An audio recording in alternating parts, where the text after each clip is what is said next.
I was in Abuja on Friday for a very exclusive meeting somewhere. It was a beautiful coincidence. That meeting had been scheduled 5, 6 months ago, so it wasn't because of what's happening presently, but it was a very good coincidence. And in that meeting were widows and missionaries, widows of Christians in the north that their husbands were slaughtered. They just asked one or two of us in the southwest to come, and they'd asked since. I didn't want to even go because of my schedule. I just flipped on Thursday. I said, okay, let me just fly in. But I'm grateful I went. And sitting down, it was not an easy experience for me. I can't forget it forever, especially because I'm a pastor. I saw the widows there, drawn from Kebbi State, Niger State, different parts of the north, to share their life stories. I was actually almost cautioning them because they had to talk about their husbands, what happened to their husband. Just a few of them, not all of them. And most of them were the wives of pastors. And on Friday, they mentioned to us that, at least from the data collected across, 5,000 pastors have been murdered. Not Christians, pastors. At the moment they hear that you're a pastor, that's it. Different stories. One of the women came, they were in church. About 100 of them were, of course, they surrounded the church building, separated the women from the men, and they told the women to relax. We will convert you to this religion and we'll marry you, but your men are going to die. And of course, the pastor was part of them. They took them somewhere where some of them escaped, but the pastor couldn't escape. So the wife said when they were leaving that place, they was asking for my husband, and they just didn't answer. By the time she stepped out, she saw her husband on the floor, butchered, cut to pieces. Was crying. And it was painful because you're hearing stories of 2023 and 2012, 2020 and 2025. Another one from Southern Kaduna was sharing a story. There were a lot of them there. A lot. It was a lot. How the husband is a pastor also, and they farm, and they went to farm. Of course, they kidnapped him from the farm. They asked for ransom, the 10 million, paid monies, and they told the secretary of the church to come and pick them after dropping the ransom, and as they were going, they told the pastor to turn back, and they shot him. A lot of stories like that. A lot of stories of even after ransom had been taken, they just killed the pastors. It got to me because the difference is that I'm in Southwest as a pastor.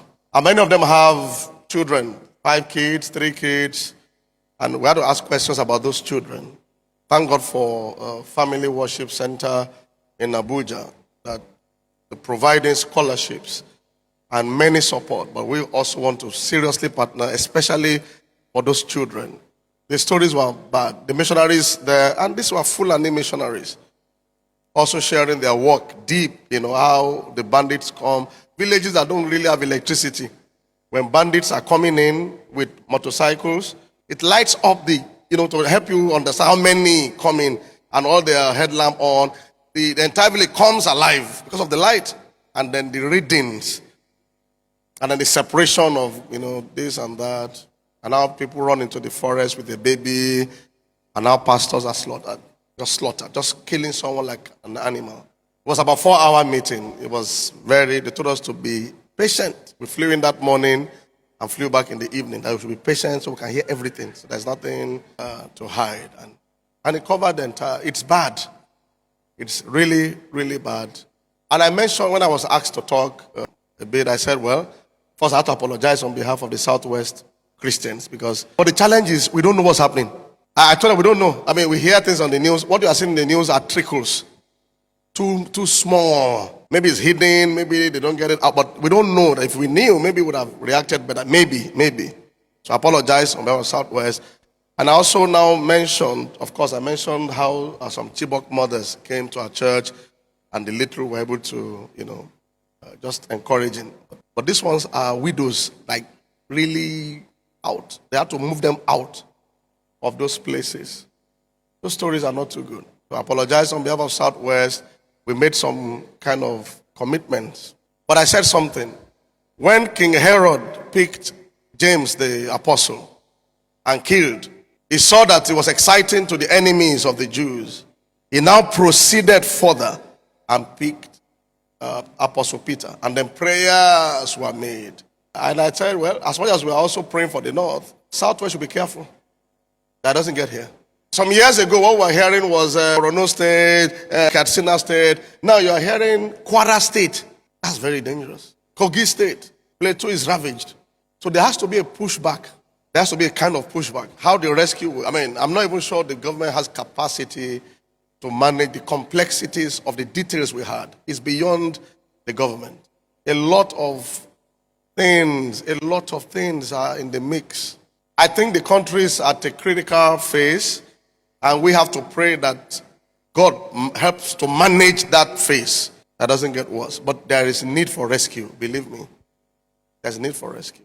It's so painful to see your wife in the morning or your husband in the morning, and then by 3 p.m. you can't see him again. And then when they were, they laughed at me a bit because when people are coming up, the figures they mentioned to them, yeah, you look at this person, where would this person get this money from? He's a farmer, you can see the farm, and then you hear $2,000. You hear, no, not $2,000, no. You hear 10 million, you hear 15 million. And then these people still go all around and get the monies. From where? And you still kill the person. One of them said, my husband said, I'm not just a Christian, I'm a pastor. Because they already caught him in the farm. Are you a Christian? Yes. I'm not just a Christian, I'm a pastor. He told them categorically. And they took him away. And that was the last. Later you see the bodies.